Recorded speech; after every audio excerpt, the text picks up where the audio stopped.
"Indeed, my lord," said Wormtail. "Indeed, yes," said the voice. "According to New Guinea, there is an old muggle standing right outside the room, listening to every word we say." Frank didn't have a chance to hide himself. There were footsteps, and then the door of the room was flung wide open.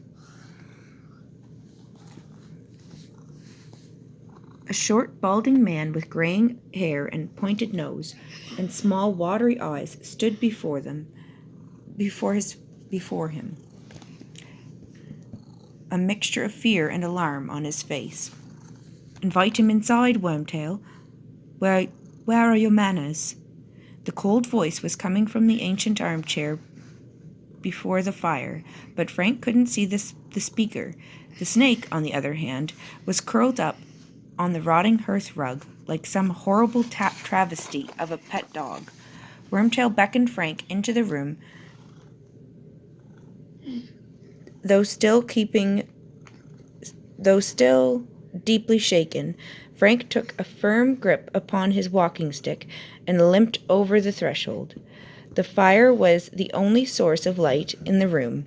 It was casting long, spidery shadows upon the wall. Frank stared at the back of the armchair. The man inside it seemed to be even smaller than his servant, for Frank couldn't even see the back of his head. "You heard everything, Muggle," said the cold voice. "What's that you're calling me?" said Frank defiantly. For now that he was inside the room, now that the time had come for some sort of action, he felt braver. It had always been so in war. "I am calling you a Muggle," said the voice coolly. "It means that you are not a wizard." "I don't know what you mean by wizard," said Frank, his voice growing steadier. "All I know is I've heard enough to interest the police tonight. I have. You've done murder and you're planning more, and I'll tell you this, too," he added, on a sudden inspiration. "My wife knows I am up here, and if I don't come back—" "You have no wife," said the cold voice, very quietly. "Nobody knows you are here. You told nobody that you were coming. Do not lie to Lord Voldemort, Muggle, for he knows. He always knows." "Is that right?" said Frank roughly. "Lord, is it? Well, I don't think much of your manners, my lord. Turn round and face me like a man, why don't you?" "But I am not a man, Muggle," said the cold voice, barely audible now over the crackling of the flames. "I am much, much more than a man. However, why not? I will face you. Wormtail, come turn my chair around." The servant gave a whimper. "You heard me, Wormtail," slowly, with his face screwed up, as though he would rather have done anything than approach his master and the hearth rug where the snake lay. The small man walked forward and began to turn the chair. The snake lifted its ugly triangular head and hissed slightly as the legs of the chair snagged on its rug. And then the chair was facing Frank, and he saw what was sitting in it. His walking stick fell to the floor with a clatter. He opened his mouth and let out a scream. He was screaming so loudly that he never heard the words the thing in the chair spoke as it raised a wand. There was a flash of green light, rushing sound, and Frank Bryce crumpled. He was dead before he hit the floor. 200 miles away, the boy called Harry Potter woke with a start.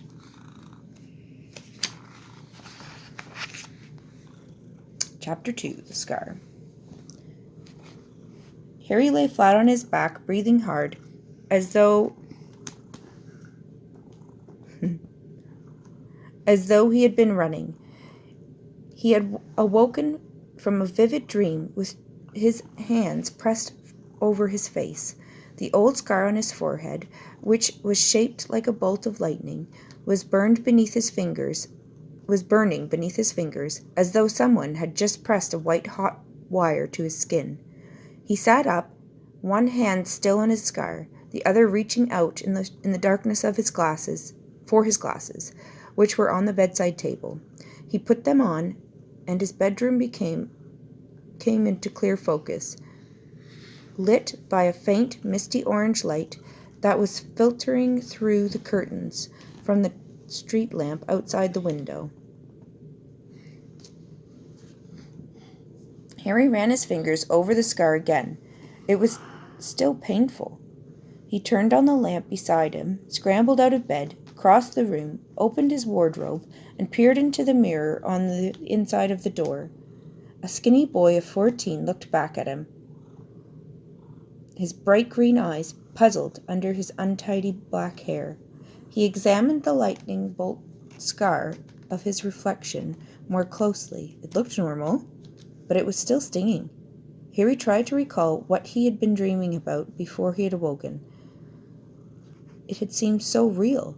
There had been 2 people he knew and one he didn't. He concentrated hard, frowning, trying to remember. The dim picture of a darkened room came to him. There had been a snake on a hearth rug, a small man called Peter, nicknamed Wormtail, and a cold, high voice, the voice of Lord Voldemort. Harry felt as though an ice cube had slipped down into his stomach at the very thought. He closed his eyes tightly and tried to remember what Voldemort had looked like. But it was impossible. All Harry knew was that at the moment when Voldemort's chair had swung around, and he, Harry, had seen what was sitting in it, he had felt the spasm of horror which had awoken him. Or had that been the pain in his scar? And who had the old man been? For there had definitely been an old man. Harry had watched him fall to the ground. It was all becoming confused. Harry put his face into his hands, blocking out his bedroom, trying to hold on to the picture of the dimly lit room. But it was like trying to keep water in his cupped hands. The details were now trickling away as fast as he tried to hold on to them. Voldemort and Wormtail had been talking about someone they had killed, though Harry could not remember the name, and they were plotting to kill someone else. Him. Harry took his face out of his hands, opened his eyes, and stared around his bedroom as though expecting to see something unusual there. As it happened, there was an extraordinary number of unusual things in this room. A large wooden trunk stood open at the foot of his bed, revealing a cauldron, broomstick, black robes, and assorted spellbooks. Rolls of parchment littered that part of the desk that was not taken up by the large empty cage in which his snowy owl Hedwig usually perched.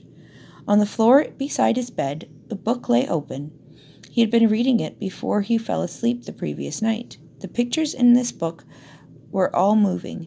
Men with bright orange robes were zooming in and out of sight on the broomstick, throwing a red ball to each other. Harry walked over to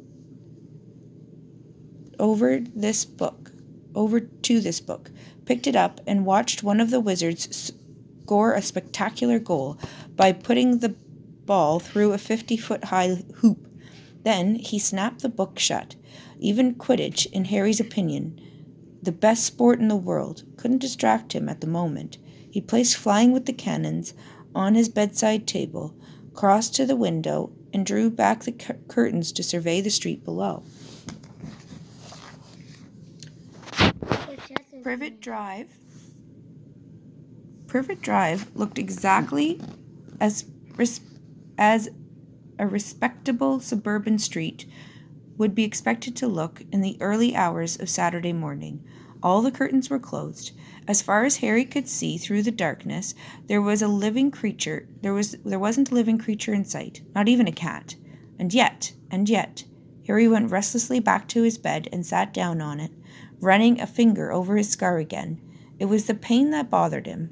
Harry was no stranger to pain and injury. He had lost all of the bones from his right arm once, and had them painfully regrown in a night.